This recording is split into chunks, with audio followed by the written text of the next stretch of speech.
Hey,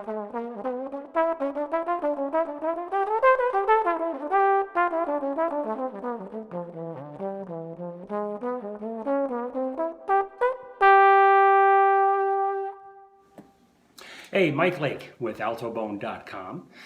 And today I want to talk about improving your skills as an improviser on trombone, but actually what I'm about to say applies to every instrument. But let's focus on trombone. Don't be weirded out by the fact this is an alto trombone. That's what I play. If you want to hear more of my music, go to altobone.com and actually put your email address in there, and I will send you each month a full finished piece of music from my new project, the Electric Project. I think you'll find that interesting, some different things being done with trombone. So let's dig in. What I want to talk to you today about is something that I did from the very beginning of trying to learn this thing called improvising on trombone and jazz, to something that I do even today, which is if I've got to perform a solo and I need to learn it better or just improve what I've already been able to do on the tune. What I'm talking about is transcribing solos, transcribing great solos. Now, first of all, this is not ripping off people's solos to play them as your own on stage. This is practice room stuff, okay? This is an exercise in developing your ability to improvise on the trombone and eventually strengthen your unique voice through the process, okay? So step number one, find a great solo. Now what I'm talking about today applies to any instrument, but we're going to talk about trombone.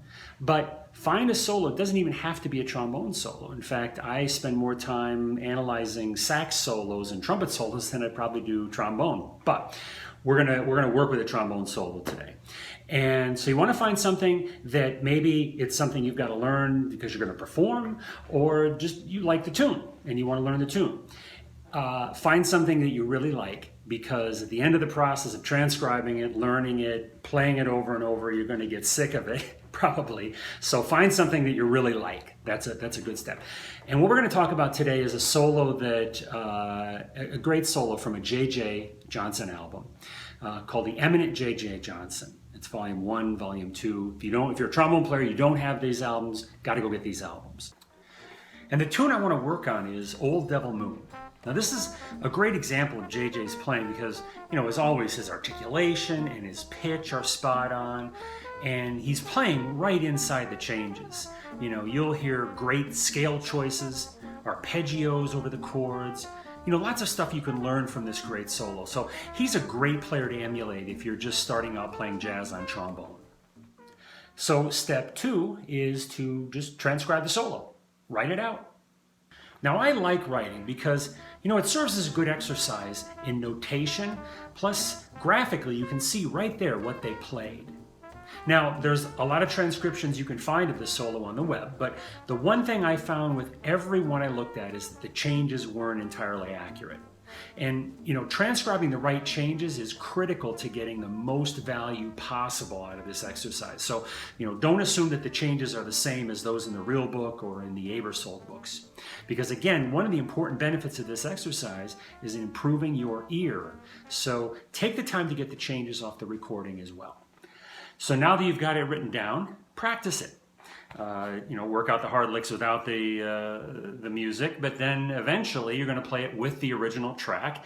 And really, your goal is to mirror the original solo as close as you can as possible. Now, I like to record. If you've got a little small digital 2-track, you can record yourself playing with the original. Maybe you can use your phone, get a recording app on your phone.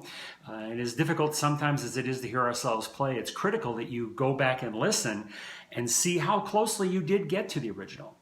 Once you've got that done, the last step is play it with a normal backing track without the original solo. And sometimes you can find this in Aebersold. In this case, Old Devil Moon on the Aebersold is way too fast. So for purposes of this video, I created my own backing track. And if you would like a copy of that, simply go to my blog, altobone.com. And for a while, I'm going to keep it as the first post on the blog. So just download it from that. If you don't see it, just search for Old Devil Moon and it'll be on there. And do lots of transcriptions. Have fun with it, because I promise you, if you're just starting to learn to play jazz, this will give you a turbo boost in terms of your learning curve. And if you already know how to play jazz, I promise this will make you even a better player. So have fun with it.